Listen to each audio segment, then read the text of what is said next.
Caião, vamos começar pelo grande clássico carioca que definiu um novo líder para o Campeonato Brasileiro. O que aconteceu no Maracanã ontem, Paulinho, Rick? Obviamente, a diferença entre Flamengo e Vasco, tecnicamente, é uma diferença grande, mas um 6-1 é para qualquer torcedor sair arrasado, né? Tô falando torcedor do Vasco, né? Rick, é um atropelo, hein? É complicado, né? Treinador chegando, né? O Vasco em dificuldade extra-campo, o Flamengo ainda tendo um certo desequilíbrio, mas o jogo de ontem deu uma amostra daquilo que a gente fala, né? A gente que é ex-jogador, a gente entende, né? Um time como o Flamengo, quando começa a água bater no bumbum, os caras começam a jogar, é difícil segurar, é muita qualidade o time do Flamengo. E aí pega um Vasco, que ainda está em formação, com um treinador que mudou mais uma vez. Mas e aí o começo do Vasco? O Vasco fez 20 minutos bons, mas não tem fez problema. Um gol, teve uma possibilidade com o Verratti, logo na sequência que ele errou o tapa na bola, ele furou na pequena área, era para fazer o segundo. Você, como eu, sabe que 20 minutos de jogo tem um estudo, tem a pressão, tem a empolgação. A hora que equaliza a questão técnica do jogo normal, aí você vai ver que quase sempre quem tem melhor qualidade técnica vai sobressair no jogo. Agora, posso fazer uma pergunta para você e para o Paulinho? Claro. Que foram grandes volantes. O primeiro foi um golaço do Verratti, né, Caio? Aí é você que é centroavante. Um giro, né? Uma bola que cai vertical, assim. É difícil né? você fazer esse giro de costas. O gesto técnico, a coordenação dele é perfeita. É perfeito. E não é surpresa, porque ele é um grande centroavante. Ele é um grande centroavante. Ele trabalha dentro da área e não é aquele cara só da última bola. Ele tem qualidade para fazer gols como esse do Clássico. Mas a pergunta pro Paulinho e pro Rick, o Alan, que é um bom volante também, que voltou a jogar a bola, infelizmente ontem se machucou, teve uma lesão na posterior da coxa e saiu no primeiro tempo. Ali não é para dar aquela peitadinha nas costas do centroavante para tirar o equilíbrio dele? Hein, Paulinho? Aquele só tira o equilíbrio dele, ele vai perder o tempo de... Ele vai fazer o movimento, mas ele não vai conseguir acertar a bola perfeita, né? Eu também acho que daria para fazer, mas falando do Alan, eu sou muito fã dele. Eu acho a qualidade técnica dele muito diferente né, de outros atletas, outros meio-campistas. Mas eu acho que naquele lance valia, né? Aquela peitadinha nas costas, né, Henrique? É que ali na hora, ele nunca vai imaginar que o Verratti vai fazer aquele golaço, né? Ninguém, Claro nem o Rossi sim. imagina, mas dá, né? Mas dá. É aquela... Quando olhou pra cima, enquanto o Verratti tá olhando pra cima, aquele peitadinha nas costas pra tirar o equilíbrio. Não tenha dúvida. Aí ele não conseguia fazer aquele movimento. E o Rossi também foi pego de surpresa. E o Rossi tá assim, tipo, ele vai ou dominar, ou vai botar uma bola pra dentro. Quando ele mexe Eu acho que o tempo de reação do Rossi foi atrasado. Agora, se ele tivesse mais esperto, é claro, é uma jogada que ninguém espera. Tanto é que o próprio Alan não faz o empurrãozinho e nem o Rossi está tão preparado para o movimento. Mas para um goleiro, ali a bola já dentro da área tem que ter um tempo de reação mais rápido. Tá, aí depois... Desculpa, a gente está falando com dois grandes meio-campistas, mas eu acho que aí é o detalhe do jogo de ontem. Porque quando você tem, do lado do Flamengo, jogadores com essa qualidade, e o Flamengo mudou um pouquinho o jeitão de jogar, porque ele jogava com dois caras abertos pelo lado do campo e era um time de intensidade e de profundidade, né? O Luiz Araújo, o Cebolinha, eles pegavam e partiam para cima. É porque ele estava sem o Gerson também, então, né? O Gerson passou por uma situação... Na hora que ele traz o Gerson para a beirada, e aí é muito parecido com o modelo de jogo que o Corinthians usava com o Jadson nessa função, saindo de uma posição aberta e flutuando para dentro. Você não pode jogar tão exposto.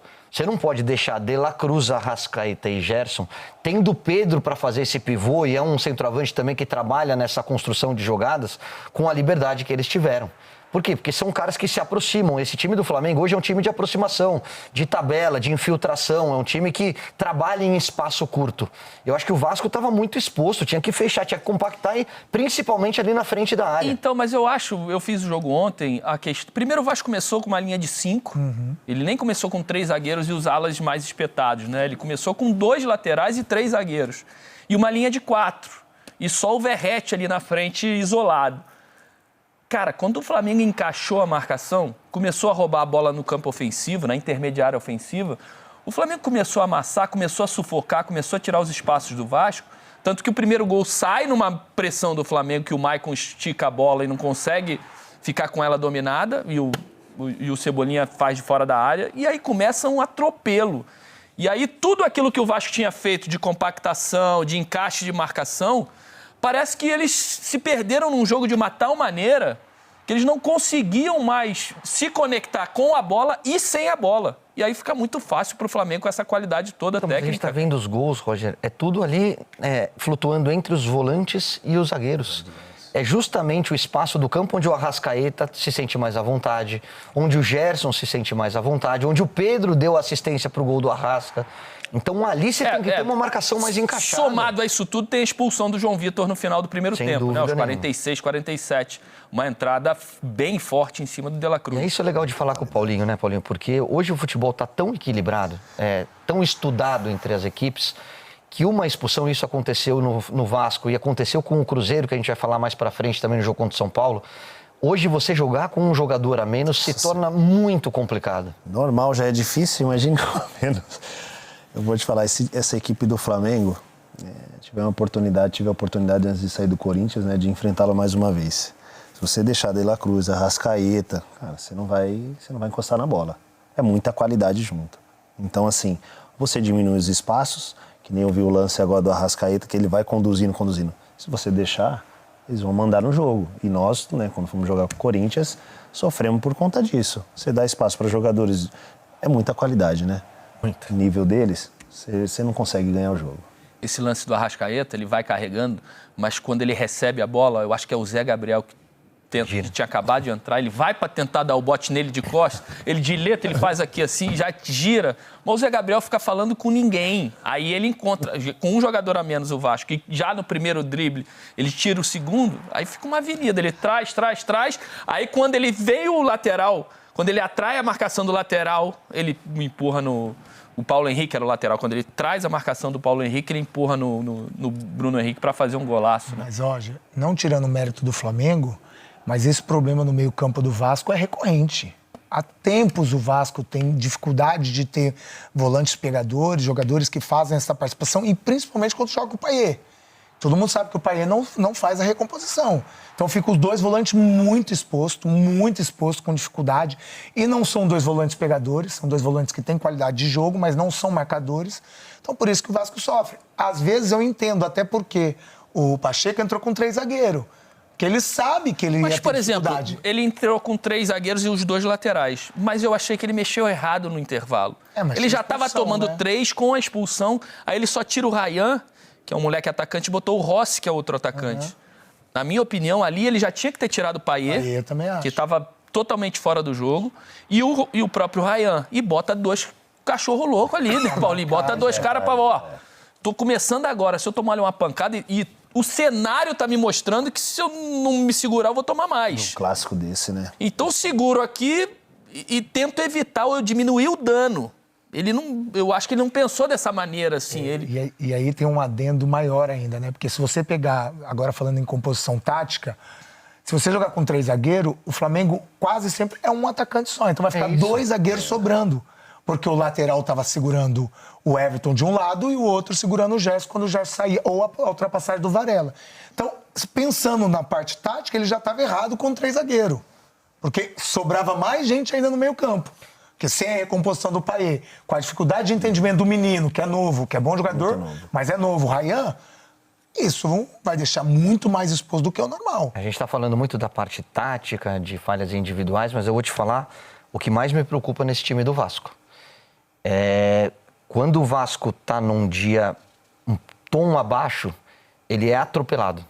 Não tem aquela derrota nos detalhes, não é um resultado que foge numa bola parada, num erro de cobertura. E tem alguns jogos que para mim são emblemáticos. Criciúma, né? O Criciúma 4-0 em casa, você perder pro Nova Iguaçu no Maracanã. Em 2 jogos, não foram 2 jogos? Né? Um empatou, o outro perdeu. Então, em 2 jogos com estádios 99% com a sua torcida e esse jogo contra o Flamengo. Então, na hora que eu pego o Vasco do ano passado que se livrou na última rodada, que tem o dinheiro de uma SAF com todos os problemas que ela vem enfrentando, e não vejo, e falei isso para o Alexandre Matos aqui dentro do Boleiragem, falei, eu não vejo esse salto de qualidade no elenco do Vasco em relação a um time que quase caiu para um time que quer assumir um protagonismo. Eu vejo esse Vasco como um elenco mediano, brigando de 11º para baixo e com seríssimos riscos, porque todo time passa por um momento de dificuldade. O Corinthians, e o Paulinho pode falar, campeão do mundo, tem algum momento que esse Flamengo, há 3, 4 rodadas atrás, todo mundo falava, é um time que oscila, que não encanta, que a cobrança do resultado. Flamengo em cima do Flamengo é para que ele apresente esse futebol sempre, né? Porque a qualidade para isso mas tem. Mas quando não apresenta, ele não oscila, ele é regular, ele é linear. Tem alguns times, o Palmeiras não está fazendo um grande campeonato, o Palmeiras não está jogando um grande futebol, mas ele é organizado, ele é competitivo. O Vasco, ele se desorganiza muito rapidamente. E pancadas desse tamanho mostram uma fragilidade no lado emocional que, para um campeonato brasileiro duro como é o nosso, me preocupa. Eu acho que o Vasco tem que olhar essa janela agora de julho e trazer pelo menos uns 3 ou 4 caras para não correr.